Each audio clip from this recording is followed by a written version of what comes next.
Generally మా ఇంట్లో ఏంటంటే ఏదైనా కర్రీ చేసినా అది ఒక పూటకే తింటారనమాట. రెండో పూటకి ఇట్లా ఏదైనా పాపడాలు కానీ, వడియాలు కానీ, చిప్స్ ఏదో ఒకటి ఉంటే ఇంకా కానిచ్చేస్తారనమాట.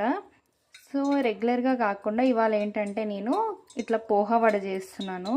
ఇదేంటంటే మనం బ్రేక్ఫాస్ట్ లాగా చేసుకోవచ్చు, అలాగే స్నాక్ ఐటెం లాగా చేసుకోవచ్చు.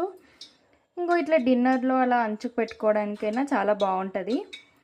సింపుల్ రెసిపీయే. సో ఇది నేను మార్నింగ్ బ్రేక్ఫాస్ట్ ప్రిపేర్ చేసిన అనమాట. దీనికి కాంబినేషన్లో కొబ్బరి చట్నీ అయినా చాలా బాగుంటుంది.